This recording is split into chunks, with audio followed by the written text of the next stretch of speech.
한국사 2를 담당하는 김성훈이에요. 네, 이번 시간엔 주제 3, 임시정부 대한민국을 선포하다 단원을 해볼 건데 학생 여러분들께서는 12페이지를 펴주시면 감사하겠습니다. 이 단원에서는 임시정부 설립 배경, 과정, 그들의 특징과 활동, 그들의 위기를 배워볼 겁니다. 그럼 배경부터 보면 첫 번째 배경은 여러 개의 임시정부가 수립되었다는 걸 알 수가 있습니다. 이미 연해주에서는 대한광복군 정부가 러시아의 방해로 활동을 못하게 된 뒤에 전로한족회 중앙총회라는 독립운동단체를 망라한 단체가 수립이 되었고 이게 임시정부인 대한국민의회로 발전하였습니다. 상하이로 가면 임시의정원이라는 의결기구가 수립되고 중국 내부, 만주, 그 다음에 아메리카 국내 독립운동 세력이 모여서 대한민국 임시정부가 1919년 4월에 설립이 되었습니다. 물론 서울에서도 13도 대표가 모여서 국민대회 취지서를 발표한 뒤에 한성정부가 세워지게 됩니다. 이렇게 여러 개의 정부가 있으니까 당연히 공식적 임시정부의 위치를 어디로 두고 누구를 정통으로 볼 것인가 라고 하는 논의가 이루어지게 됩니다. 당시 의견이 두 가지로 갈리는데요. 너무 임시정부가 여러 개 있으면 독립운동의 힘이 분산되고 외교적인 혼란을 가져올 수 있다. 이런 의견하에 논의를 시작을 하는데 첫 번째 의견은 연해주와 간도 지역입니다. 이 지역은 우리나라랑 가깝고 동포들이 많기 때문에 무장투쟁에 유리하다라는 이점이 있었고 상하이를 주장하는 사람들은 일본의 침입에서 안전하고 교통도 편리하고 열강들의 공관이나 조개 지역이 있어서 외교 활동에 유리하다는 주장이 맞섰습니다. 즉 무장투쟁을 우선으로 할 것이냐 외교 활동을 우선으로 할 것이냐라는 입장이 갈리게 되는데 여러 논의 끝에 결국 정통은 서울에 세워진 한성정부를 계승하고 위치는 상하이로 두는 대한민국 임시정부를 두자라고 선언을 한 겁니다. 이 자리에 이제 대한국민의회와 상하이에 있는 사람들이 통합을 하기로 해서 결국 1919년 9월에 이제 공식적인 대한민국 임시정부가 세워집니다. 13페이지를 보시면 임시헌법을 공포한 뒤 이승만을 대통령으로 하고 이제 연해주에서 온 이동휘를 국무총리로 선출을 하게 됩니다. 이러한 임정의 특징은요. 우선 여러 개의 이념과 노선을 가진 세력들이 존재를 했습니다. 독립을 우선시하는 민족주의자 그리고 사회주의자도 있고 무장투쟁을 하자는 사람, 실력 양성을 먼저 하자는 사람, 외교로 독립하자는 사람 이렇게 여러 명이 있다 보니 나중에 이들끼리 방법을 둘러싸고 갈등이 발생합니다. 두 번째 특징은요. 역사상 최초의 민주공화제 정부입니다. 그래서 헌법에도 보면 알겠지만 삼권 분립에 기초를 하고 주권은 대한국민 전체에 있다는 걸 주장을 한 점입니다. 다음의 특징은 어디에 건국의 정당성을 두냐면 3.1운동의 정당성을 둡니다. 즉 3.1운동의 정신을 계승하고 있다 이렇게 되어 있는데요. 왜 이 임시정부가 공화주의였냐 하면 이미 전 시간에 배웠던 대동단결 선언 등을 통해서 주권은 인민에게 있다는 원칙이 합의가 되어 있었기 때문에 공화제 정부가 되었다. 이렇게 봐주시면 될 것 같습니다.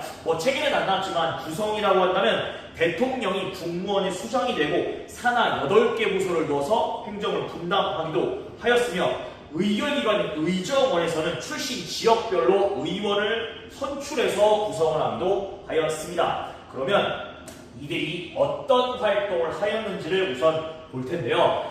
이들이 가장 먼저 역점을 두었던 활동은 연통제와 교통국입니다. 목적은 국내랑 국외를 연결하고 돈을 모으기 위해서인데 둘이 성격이 비슷하면서도 약간 다릅니다. 우선 연통제라는 건 국내 활동을 위해 만든 비밀 행정조직인데 이들이 역점을 두었던 건 임시정부가 발행한 법령 공문을 전달해주고 자금을 모금하는 거고 교통국은 주로 정보를 취급을 했습니다. 정보를 수집하고 분석하고 교환하는 통신기관인데 공통점은 뭐냐면 자금을 모은다라고 하는 점이 돼요.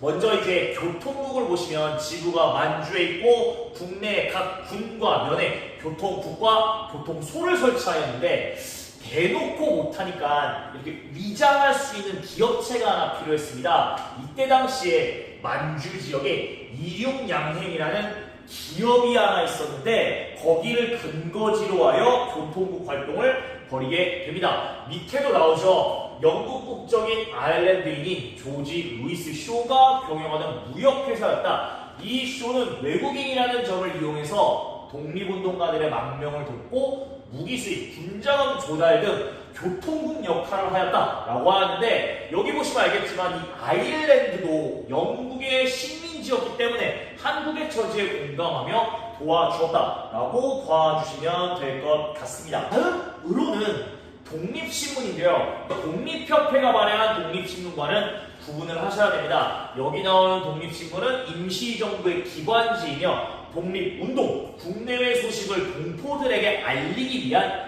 기관입니다. 그 다음은 임시사료편찬위원회인데 이 기관은 일제가 당시 침략하거나 우리나라를 괴롭히거나 부당하게 우리나라를 뺏은 그러한 사료 있죠. 그런 것들을 모아서 한일 관계의 사료집을 간행을 했습니다. 왜 이걸 간행했느냐면 당시에 사람들이 잘 몰랐어요. 왜 니들은 임시정부를 세워서 독립운동을 하느냐라고 하면 일본이 이렇게 부당한 짓거리를 했으니까 우리가 독립운동을 한다는 걸 역사적으로 증명할 필요가 있잖아요. 그래서 이 기관을 세운 거고요. 또한 자금을 마련하기 위해 의연금을 거두거나 그 다음에 독립공채라는 걸 발행합니다. 공채가 어려운 개념일 텐데 밑에 자료가 나오잖아요. 공채는 채권이에요. 이 사람이 돈을 꿔줬다는 걸 증명하는 채권인데 이 채권은 물건처럼 남에게 판매가 가능합니다. 그래서 임시정부는 우리가 독립하면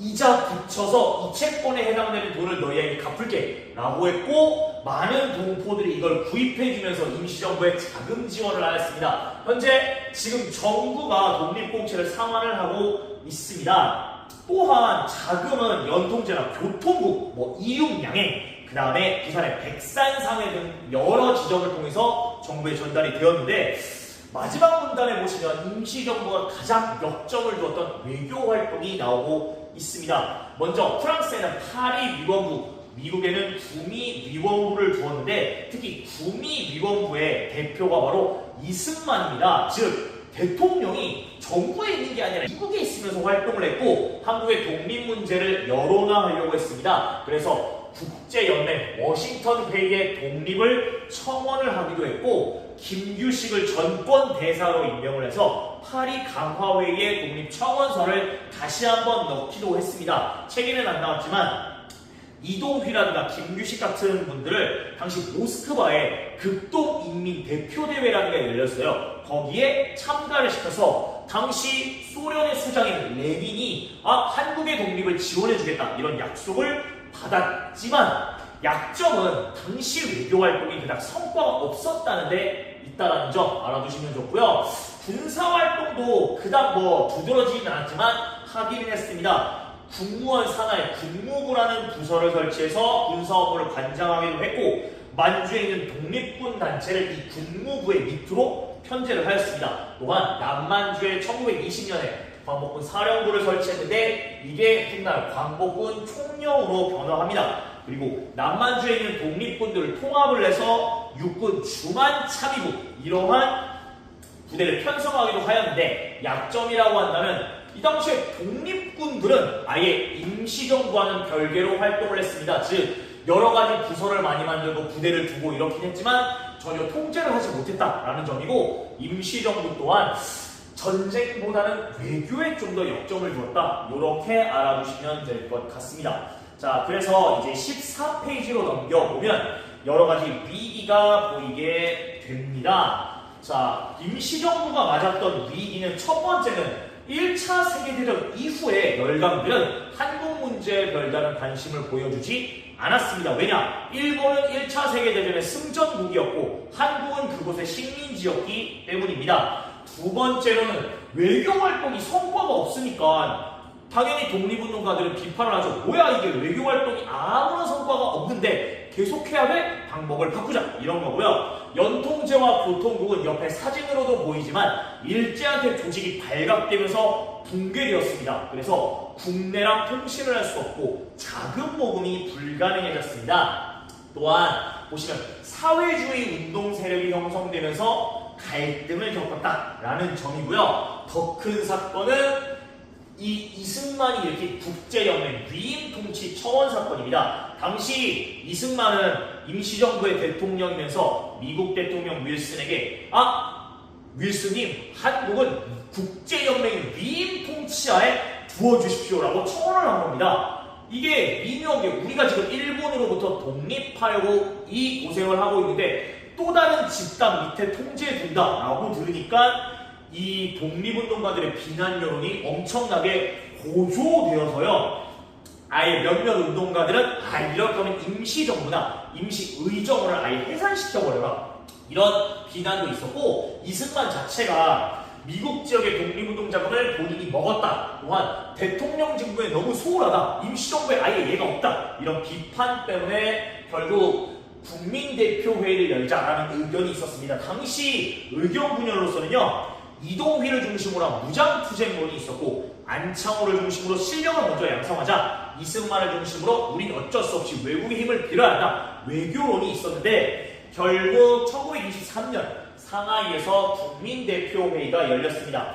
목적은 우리 임시정부의 노선과 활동을 다시 한번 정해보자. 독립운동의 방향을 논의하고 분열된 이 독립운동 여러 가지 갈래를 통일해보자라는 건데 갑자기 의견이 두 개로 나뉘게 됩니다. 먼저 참조파는 이거 아예 해체하고 새로운 정부나 단체를 만들자라는 거고 대조파는 그래도 국민을 대표하는 정부를 어떻게 해체하느냐 정부는 두고 잘못된 것만 고치자라고 나뉘게 됩니다. 여기 글에 보시면 참조파는 신뢰를 잃은 기관을 개조하는 방식으로는 투쟁할 수 없다. 그리고 현행 정부를 개조하는 것만으로는 독립운동을 지도할 수 있는 유능한 기관을 확보할 수 없다라고 해체하자는 주장을 합니다. 그래서 질문 세 번째에 보면은 왜 임시정부를 신뢰를 잃은 기관이라고 생각했냐면 이승만의 국제연맹 위임 통치 청원 사건으로 정부에 대한 불신이 높아졌기 때문이다. 이렇게 봐주시면 되고 이에 반해 개조파는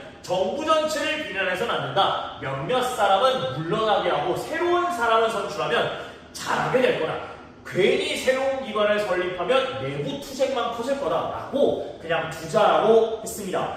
이 회의의 결과로는 결국 대립을 해소하지 못한 채 결렬되었습니다. 이렇게 임시정부가 대표 역할을 못하자 실망한 다수의 독립운동가들은 대한민국 임시정부를 떠났습니다. 위기를 맞았죠. 결국 임시정부는 어떻게든 살아남기 위해서 우선 이승만부터 탄핵하고 박은식을 2대 대통령으로 추대를 하였습니다. 나중에 배울 테지만 박은식은 역사학자로서 한국통사 이런 책을 쓴 사람입니다. 박은식은 대통령제는 안 되겠어. 국무령제라고 해서 우리 영국식 있죠. 의회가 총리를 선출하잖아요. 반대로 의회가 금방금방 탄핵해서 총리를 언제든지 물러나게 할 수 있잖아요. 그런 식의 국무령제로 바꾸자라고 했고 이후에 국무령이 된 김구는 이렇게 개인이 하는 게 아니라 우리 돌아가면서 국무령을 맡자. 그리고 지도자의 이름을 주석으로 바꾸자. 이렇게 하면서 집단 지도 체제를 하면 한 사람이 오래 해먹는 일도 없고 뭐 할 일도 없을 거 아니냐 라고 하면서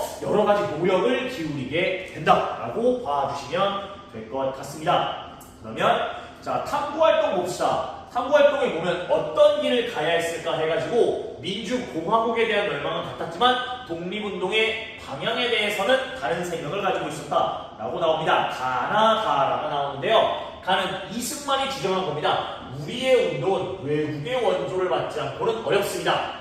그리고 나를 보면 이동휘가 주장한 겁니다. 전쟁 외에는 다른 방도가 없다. 다는 안창호가 주장한 겁니다. 우리나라가 왜 일본에 망하였습니까? 실력이 저들보다 부족했기 때문입니다. 라고 했고 나를 보면 일본을 쫓아내는 길은 혁명, 민중들이 직접 혁명을 이루는 길입니다. 라고 하면서 서로 다른 의견을 보여주는데 가나의 독립운동 방향을 한 문장으로 정리해보자 해서 가는 외교론, 나는 무장투쟁론, 가는 실력 양성론, 그리고 나는 민중 직접 혁명론으로서 이게 뭔 말이냐면 여러 가지 의거 같은 것들을 통해 국민을 자극하면 민중들 몇백만이 스스로 봉기해서 뭐 3.1운동이든 뭐든 일으켜서 일본을 스스로 몰아내게 할 것이다 라는 거고요. 3번 보면 이승만, 이동희, 안창호, 신채호는 이외에 어떤 활동을 하였는지 조사해보자 라고 나오는데 교과서 보시면서 답 적어주시면 될 것 같습니다. 그러면 자 흐름을 보면서 이제 요약을 해보도록 하겠습니다. 이제 보시면 임시정부 활동이 보이는데요. 먼저 설립의 배경은 각각의 인정이 설립이 된 겁니다. 연해주, 상하이, 서울에 각각 정부가 설립되자 통합 논의가 시작되었습니다. 당시 간도 혹은 연해주에 세울 것이냐, 상하이에 세울 것이냐로 대립을 했지만 결과적으로 위치는 상하이에 두고 한성정부의 이 개통을 계승하면서 연해주와 상해 정부의 사람들이 여기에 통합되는 형태가 되자라고 하면서 1919년 9월에 이승만을 대통령으로 하는 대한민국 임시정부가 수립이 됩니다. 여기의 특징은 최초의 민주공화제 정부이다, 삼권 분립에 기초한다, 3.1운동의 정신을 계승한다 등이 있었는데 이들의 활동을 보면 연통제와 교통국을 구성했다는 데 있습니다. 연통제는 국내 비밀 조직으로서 임정의 명령이나 공문을 전파하거나 자금 모금을 위해 만든 것이고 교통국은 정보 수집이나 연락 업무를 맡은 통신기관입니다. 또 하나는 기관지인 독립신문을 발행한 점, 그리고 임시사료 편찬위원회를 설치하여 한일관계 사료집을 발간하여 일제 침략이 왜 부당한지, 우리의 독립운동이 왜 정당한지를 알리려고 했습니다. 자, 또 하나는 자금 마련을 위해서 공채를 발행하거나 의연금을 거두었고 외교활동을 위해 파리위원부, 구미위원부를 설치하여 국제사회의 독립을 첨언하고자 노력을 했고 군무부를 설치한다든가 남반지를 광복군 사령부를 설치한다든가 하는 군사활동도 펼쳤습니다.